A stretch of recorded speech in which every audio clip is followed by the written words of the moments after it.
This is the final set of conceptual questions for electricity, number 41 through number 53. So we have a few extras on this video. For number 41, it says when one light bulb in a parallel circuit containing several bulbs burns out, the other bulbs will still stay lit. Remember, these, when they're in parallel, there is not just one wire going to each one of the bulbs. So here's your bulbs, and there's not just one wire going to each one.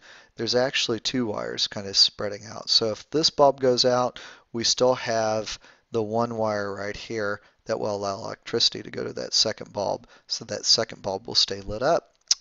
And that's how your Christmas tree lights are now. They used to be in series, and that didn't work very well. For number 42, in a simple parallel circuit, the voltage across each branch is always the same.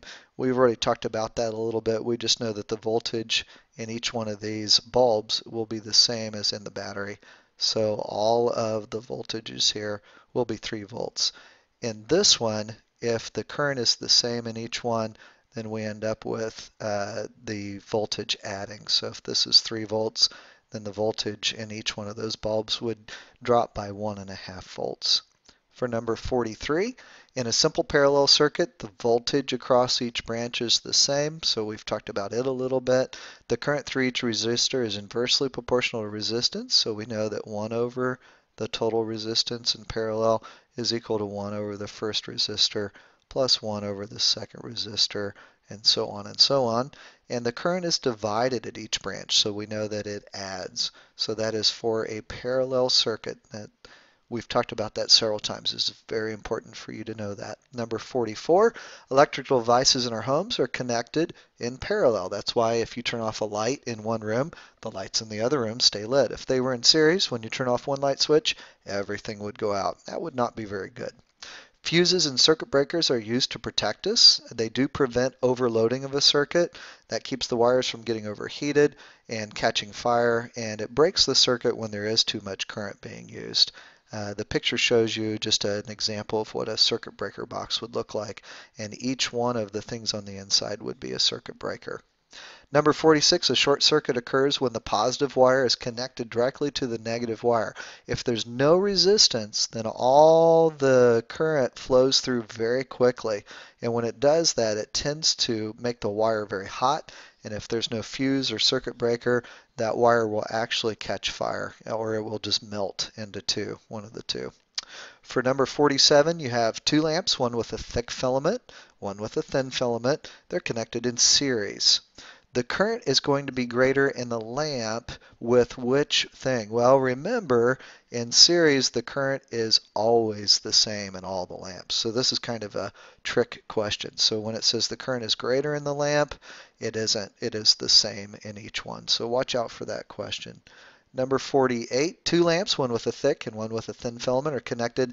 Now this time we're looking at it in parallel. The voltage is greater across the lamp, and once again, here we go, they're trying to trick you. We know that the voltage is the same in both of those bulbs. So the voltage is not greater, it is the same in both of those bulbs when it's in parallel. Number 49, 2 lamps, one with a thick filament, one with a thin filament, are connected in parallel. So we just said in parallel they have the same voltage. The current is larger in the lamp with the thicker filament. Remember, if your resistance is large, that gives you a thin wire, then your current will be really small. We want the one with the bigger current, and the one with the bigger current is going to be the thicker wire. For number 50, 2 lamps, one with a thick and one with a thin filament, are connected in series. So remember, in this one, the voltage does add together to a battery. The voltage is greater across the lamp with the thin filament this time. The bigger the resistance, the thinner the wire, the bigger the voltage going through it. For number 50, that was number 50.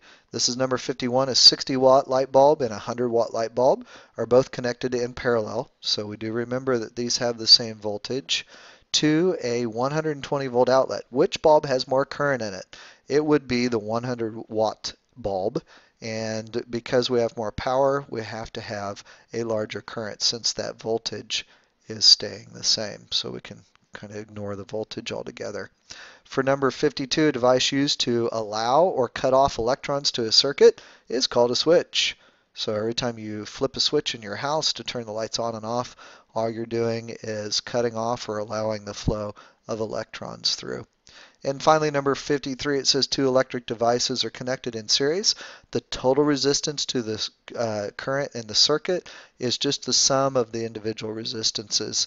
And we've done several problems with it. So if I have 100, 350 ohm resistors all connected together, I just add those directly. And that is the end of the conceptual examples.